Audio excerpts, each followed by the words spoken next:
Hi, my name is Magella, and today I'll be talking to you about the immunological aspect of the double facial tumour disease, DFTD.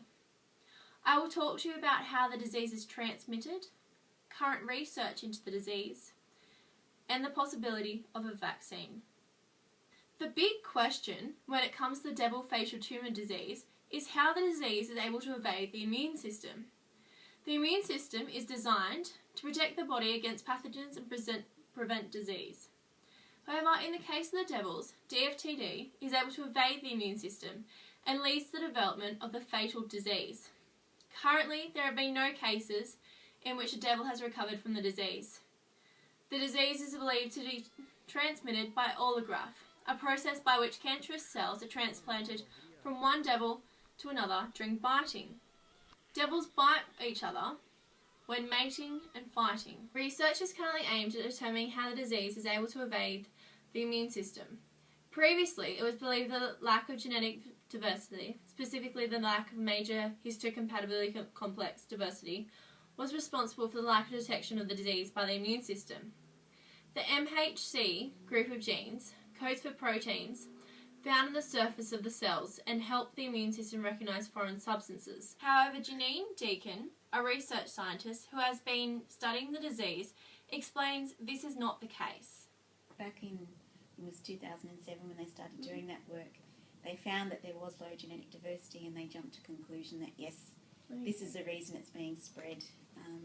But just this year there was a paper that came out that said it's because the MHC is expressed typically on the surface of our cells, and in the tumour it's not being expressed, so it's staying inside the cell and not being expressed on the surface. Further studies have focused on assessing the immune system. A study assessing the immune system found that a large amount of stimulation was needed in order to activate lymphocytes. Lymphocytes are a type of white blood cell generated by the immune system to defend the body against cancerous cells, pathogens and foreign matter. Hence, this could be how the disease is able to evade the immune system. Natural killer cells was also assessed. Natural killer cells are a type of white blood cell that helps the body fight infection and cancer. The study found that natural killer cells of Tasmanian devils were functional, however did not recognise DFTD cells. The result of the study demonstrates that further research is needed in order to determine how the disease is able to evade the immune system.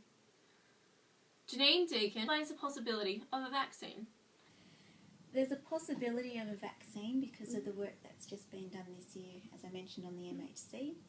They've worked out that you can sort of reinstate that MHC molecule on the surface of the cell by treating it with some cytokines.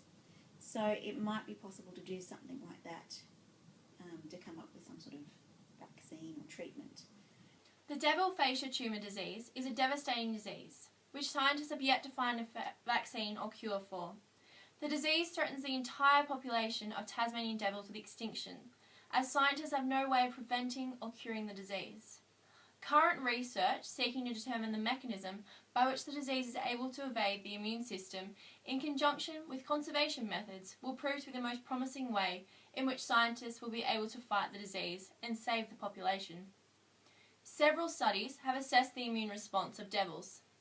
The results show that devils have a functioning immune system.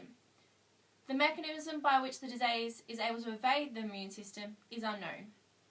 While scientists search for a cure or vaccine to the disease, it is important that conservation strategies are put in place to conserve the current healthy populations and to prevent the spread of the disease.